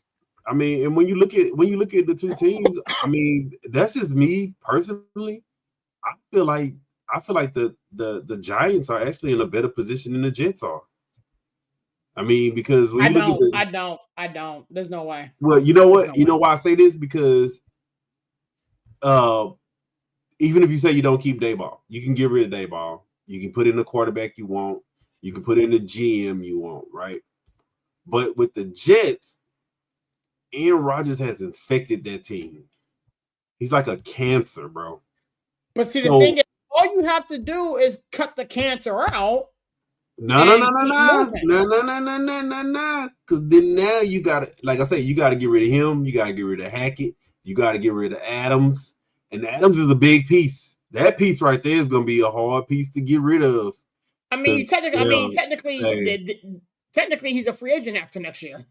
Well, but Adams came there because of him, and now but Adams, dude, that's like cutting a Pro Bowl wide receiver, bro. Still got a lot of years, a lot of tread left on him, bro. You don't just cut him out of there. That dude too, man. Huh? You gave up picks to him too. You can't just cut Aaron Rodgers out and that fixes the problem, and then not the fact that they don't have a coach, they don't have a GM. Like, they have to me, it seemed like with all the talent they got on the field, the Jets are in a worse position because the Jets have a cancer. They have to, like, how do you remove that much of Aaron Rodgers' stain on the team? Right? Yeah. And not doing it with, like you say, if you had all these old grizzled veterans in the building, these, people that was highly respected. But how do you do that? Put the right people in the right places, and then you go to like Adams and some of these other guys and say, we're going to do it without Aaron Rodgers. Are you okay with that? I'm quite sure some guys are gonna be like, yeah, and I'm a big Jordan Travis fan. Yeah, but how do you go and say we're gonna turn the reins over to Jordan? Is he ready? Yeah, is he ready? He hasn't even played. It could be worse, Larry. It could be worse. You could be win one game and then think that your coach is eligible to get extension. Yeah, like I said, to me, I feel like the Jets are in the worst position because the Jets, like seriously, Larry. Like the Cowboys really talking about giving a party an extension after one game. After one game, Larry. Dude, one game that you barely won on a missed field goal. Dude. A missed extra point. Dude, it ain't gonna get dude. I'm put like this, and that's another reason why I say that too, because dude, outside of Philly, y'all have a chance to make some moves in that division, bro. The Cowboys, I tell you, the Cowboys gonna be probably the worst team in that division for a while because they in cap hell, all beyond hell, and I don't see no end in sight right now. But the Jets, dude, you got to deal with Miami, and Miami keep constantly reloading. They on a hot streak. You got to deal with Buffalo, dude. I hate to even say it, but it looks like the Patriots they putting together some pieces over there, and you got to deal with them Patriots over there. They found the quarterback. I think Drake May's the good. I think Drake May's the answer. For the way that they play, I think he's perfect for the way that they play. Now will they get him, those weapons in place? But yeah, like I said, the Giants are in a better position than me. Like I honestly think that the Jets are. You have to get rid of so much stuff, so much stain, right? And not only do you have to get rid of so much stain, then now the Jets are going to get into like that Cowboys where you got to pay Brees, you got to pay Sauce, you got to pay Wilson, you're gonna have to start paying some of these dudes, and they're already paying them. They already started negotiating and trying to lock these dudes up. So they're paying Quentin Williams already. Yeah, so you have to start paying these dudes right now. On the Giants, who's getting paid that ain't already got paid? The only one that is left, Thomas got paid. Burns is locked up. Paid. Burns got his money. Maybe Thibodeau. Neighbors is on his rookie deal. Like, dude, the Giants, they got money to burn. They gonna have money to burn to play with, dude. Especially if you bring in a rookie quarterback, he's gonna be on a rookie contract. They gonna have money to play with, dude. So I think that the Giants are in a better position than the Jets are. Now, can they get people to come in there after you see how they treat people? I'm gonna put it like this: if you were weighing out the two between the Jets and the Giants, right? Because we know New York is attractive, right? The Giants won a championship in what, Barry? 2011. The Jets have won a championship in 1958, 69. Yeah. 69, yeah. Yeah, it's a much easier sell to go to the Giants than it is to go to the Jets. Yeah, I know. Yeah. But wait, I don't want to talk about these bums no more. Who's the best team in the league right now? Hey, but you know what, Sirius? Hey, don't get out of here. I'm gonna come to that in a second. Don't get out of here. Don't skip out of here. Sirius. I'm done. I had enough. I can't. But we can't let Sirius escape this Cleveland snowfall fiasco. Look, hey, he ghosted me this week. So that's why I didn't ghost anybody. You ghosted me, bro. What you gonna say, Larry? I was moving. I'm gonna go check the receipts. Anybody. Yeah. I'm gonna check the receipts. I posted a video and everything. Nah, dude. Before you posted the video, I sent it to him and I said the stats between Justin Fields and Russ in the red zone, and he didn't respond to me at all. I didn't see that. He had to message me and be like, "Yo." It was before the game. Then he brought it up on his little man rant about the red zone and all this other stuff. And hold on. You know I go ghost mode 5 minutes before kickoff. Dude, this was before the game had even started, bro. This was 2 days before the game. He ghosted me. No reply. No reply back when I said to him. And I was like, okay, let's see. Sorry, y'all. But I was like, let's see. And Thursday at 8:04. That's what you said it to me. Thursday at 8:04. I'm logged off. I didn't respond. I logged off. Yeah. At 8:04 in the morning. No, it was 8:04 in the morning. In the morning. AM. Dude. It was 8:04 in the morning. Hey, I'm not gonna, like we said, that's a division game, man. It's like the Steelers have the Ravens number and the Browns got the Steelers number, bro. It is what it is. I'm not gonna take nothing away from that game. It was a snow game too.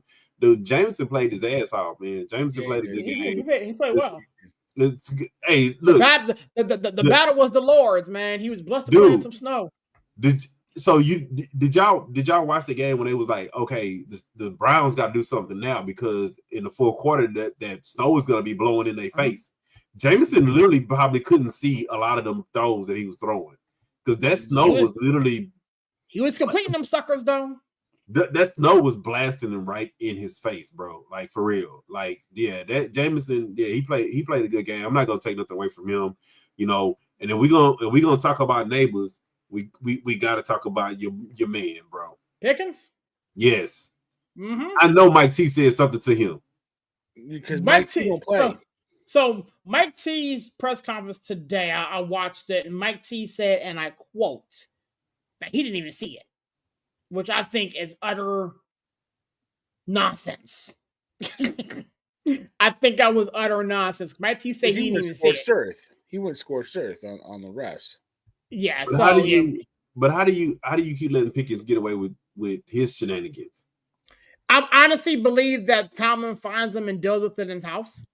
Because keep in mind, he kept AB in check. That's what I'm saying. So he had to say something about it. So I'm sure that something was done, but when Mike Tomlin was asked about it today during his press conference, he said that he didn't see the play. He was a point person for the Hail Mary. But the altercation that took place after the game, in the stands or whatever with the guy. But in the comments too, he was like, "Oh, they're a trash team. They trash team. I mean, yeah, again, like, come on, bro. They handed you an L, bro. Like, you caught an L. You caught an L. You don't say that stuff. Period. You caught an L. Now you might end up losing to teams that you consider to be like that. Now you might consider them, and it's football. We know how it is any given Sunday for a reason. Any given Sunday, and we got 2 more division games back to back. So again, you didn't gave some other teams some fuel to the fire because you over here running your mouth. Very much so.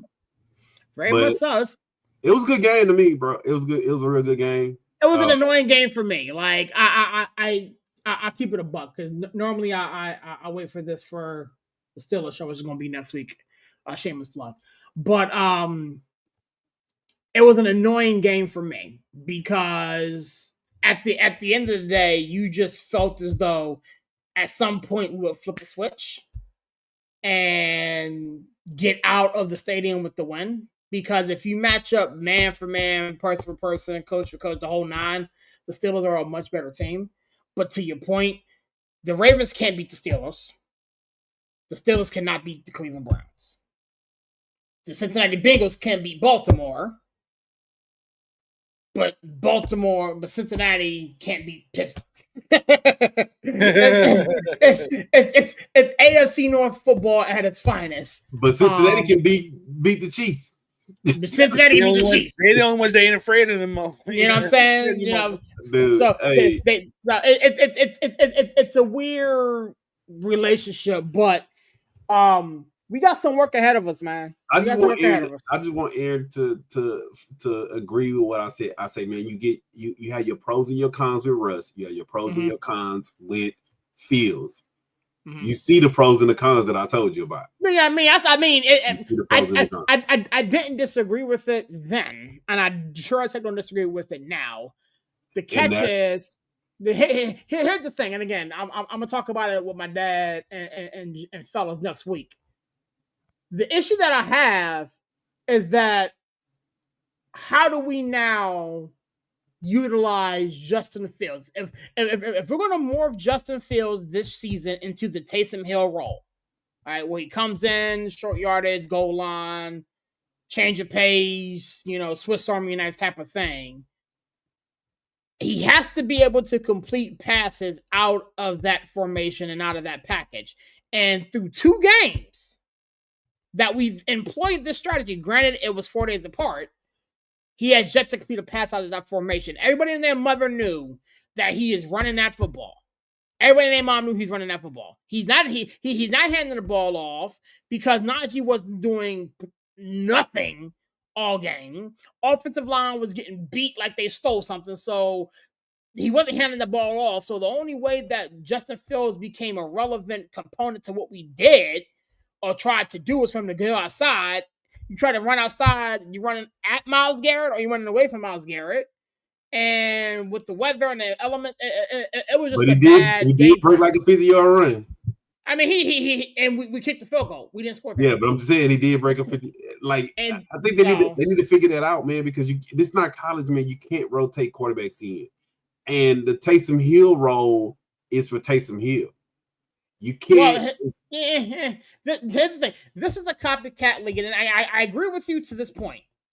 I do feel as though the college game mindset, where you this quarterback, then this quarterback, then this quarterback, then that quarterback, it messes with the fluidity of the offense. It messes with cadence. It messes with the whole nine. However, in this grand scheme of things, if it works for the Saints, it can work for other teams that have the ability to pull that off. Keep in mind, the Saints was getting the brakes beat off of them. Yeah, but they again. I mean, Taysom Hill is a weapon that the Saints have used. And sure, but if you look at it, Taysom Hill is more of a runner. He's more of a runner. So is Justin but Fields. Taysom Hill plays tight end. Taysom Hill plays. Yeah, I mean, he plays tight end. He plays tight end. They use him in a multiple faceted ways. He doesn't just come in and run wildcat quarterback. Well, again, I need to see Justin Fields in a different variety of package. I would love to see a package where Justin Fields and Russell Wilson are on the field at the same time, and you don't know who's going to get the ball or throw the football or whatever. You can't, because you know what? This is what I'm gonna say, serious, and I'm gonna tell you this, right? We got Cordell Patterson back there, who's a freaking kick returner playing running back. But then he lines up at wide receiver. It can be done. But you know what I'm gonna tell you? You figure who Cordell Stewart is? You figure who Cordell Stewart is? Yeah, but you know what I'm gonna tell you? Cordell Stewart had that mindset, bro. Like, remember they were talking about Lamar Jackson? They should have turned him into a running back. Lamar Jackson said, "Hell no, I'm a quarterback." Like, you cannot. If Justin Fields has in his mind, I'm a quarterback, and you're trying to turn him into this gadget guy, it ain't gonna work, bro. It ain't gonna work. That like, remember I tell you, quarterbacks are real frickly, especially with their mindset and the way that they think. And remember I tell you, that was a slippery slope, the way that they were using him, because he might, I ain't gonna lie, he might be checked out. He might be checked out, and you can't tell this dude, hey, you the gadget guy now, and he like, oh hell no, I'm a quarterback. And you know, you get these agents in their ear, and he like, dude, you keep running these gadget plays, and now it's gonna be hard for us to sell you as a quarterback. You taking money out your pocket. I mean, that's Debo's problem right now as a wide receiver. Well, Debo's problem is a whole lot more. My Niners got man, look, we got $300 million sitting on IR right now on the bench, dude. Like, don't get me started on that. Me and Chandler had a whole little venting session yesterday about my Niners, bro. But it's some guys that are content with being in that gadget role. Like, y'all got the perfect guy. Y'all got Patterson. Patterson. He loves that gadget role. But other guys are not okay with that. They'll do it because Mike T asked me to do it, but is it what I really want to do? No, I really want to. It's like, dude, come on now. If serious, you was a 300-pound guy and you wanted to play receiver, and you like, dude, I really want to play receiver, and your coach is like, no, get on that line, and you're like, no, man, I want to go catch some balls, and they tell you, no, you go get your big ass on that line. Like, dude, it's some people, if their mind is set on playing that position, they'll do it because the coach asked them to do it, but it's not where they mind is at. And I think deep down Justin wants to play quarterback. He doesn't want to be a gadget guy. He doesn't want to come in. I get it. I mean, run those plays. Mike Tomlin's one of his biggest saying is this. He said he wants volunteers and not hostages. So you can't. Anybody can put their hand in the pile and move the mission forward and get wins. I mean, again, I do not foresee Justin Fields making a position switch. I do not foresee Justin Fields being a guy that spends majority of his time playing running back and receiver and doing all the things. However, he is a weapon that is lethal to what we want to do. So I do. Debo loves that. Debo loves that role. Debo likes lining up at running back, lining up at receiver, running wildcat. Debo loves that role, just like Christian McCaffrey. Christian McCaffrey loves splitting out to receiver or something. Like, even if you think about it, like even like Kushek, he loves playing fullback, tight end. They love those roles, but they're not playing quarterback. And serious, you know what? I'm gonna say that's a real dangerous game that Tomlin is playing. When you're playing quarterback, and this is just what I've never played quarterback, but I've noticed this about quarterbacks, and whether you're in college, high school, pros, they love being in a rhythm. They love being like the linemen have to know their cadence. Quarterbacks love to come in and they are getting into that flow. And when you pull one out, say go sit on the bench for 2 plays while we go pull this one in, and then the other one come in for only 2 plays, and then you pull them back out. You're breaking a rhythm, dude. And I mean, I get it. I get it. Believe me, I play baseball. I play softball. I hate this whole. As you play 2 innings, that somebody else coming. I hate it with a passion. Yeah, like dude. Yeah, like I played softball with my job, and it was like we played where it was co-ed, so you could only basically you get 2 at bats. And I'm like, dude, like I got 2 at bats, and one of them was a crappy at bat where the pitches was all over the place. Like I'm not getting into a rhythm. Your team stink. I got at least 3 when I played co-ed. I don't know where you get. Yeah, I mean, but we had a deep team too, so everybody was trying to get in, get in the game. Right. And like sometimes we would have it was literally games that we was rotating people. We get 1 at bat. You don't get into a rhythm in 1 at bat. No. Yeah. And like I said, I was nice. That's a slippery slope, man. Mike T. He playing a slippery slope, and we gonna see how it play out. But that's probably why Justin ain't throwing no passes because he only in to run the ball. But it was look. Hey, they're 8-3. I'd love to have that slippery slope be 8-3. Remember what I told you? Sorry. Hey, look, I told you, I say serious. You get the deep ball from Russ, but you get the runs from Justin. So you got to pick which one you're gonna roll with. And like I said, it was one of them games where even the game before you saw what you was getting out of Russ. Like, I don't know what Sirius was thinking he was gonna get this lightning in the bottle. I don't think it was lightning in the bottle. It's a preference. I didn't think I would get lightning in the bottle. I need to hurry up because my daughter's yelling at me. I didn't think I would catch lightning in the bottle. What I felt as though Russ gave us the better option of moving the offense as opposed to just running the football and read option and this, that, and the third that we got with Justin Fields. But that being said, but y'all still kicking field goals. Again, we're still kicking field goals. So we got to figure it out. With that being said, I'm going to get you guys out of here. That way I can go take care of my baby. Larry, you know what to do, man. Give me a plug and close or shut it down, big dog.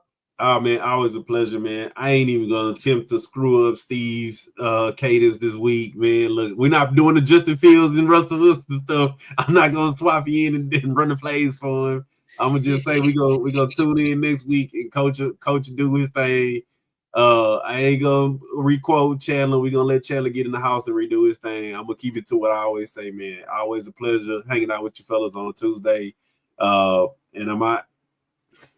Thank you, big dog. Appreciate you for coming by, kicking with us, man. Villain, you know what to do, my guy. Give me a plug and a close up and shut it down, big homie. Another great show, man. Love doing the show, talking with you guys. Baseball, basketball. We didn't talk much basketball. How about Jokic, man? How's this guy a multiple-time MVP and having a better season, man? Lord have mercy. Jeez. But my Knicks, we winning. We beat the Joker last night, but put it on him, boy. Put it on. Yo, y'all have 40 some odd assists, my guy. I know that's the kind of team ball we need to play. You know what I'm saying? OG went crazy, but my Huskies 2 in a row, man. We lost 2 in a row, man. Yeah, y'all got I love it. With that one. You got they get humbled, right? It was close games, but they got humbled because now they need to refocus. You're not as good as you think you are, so get back to work. But kiss the seeds. I know they're going crazy. They need to be in bed. You know what time of night it is? They need their mama. Where Jessica at? Yeah. My babies, man. My babies, man. With that being said, thank you so much, man. Look forward to hollering at you next week. Man, it's your boy Sirius repping that 412 and the 703, man. Such a pleasure to be able to do this show with you guys on a regular basis. You hear my daughter in the background. It's family week, man. Happy holidays to you and yours. I hope you are celebrating with your family and loved ones. I always say this. The holidays are a difficult time for so many others. So if you have the opportunity to show some love and appreciation, do that because your smile, your kind gesture may be the thing that help somebody else make it to the next day, man. With that being said, God bless. Catch you guys on the next one. Peace.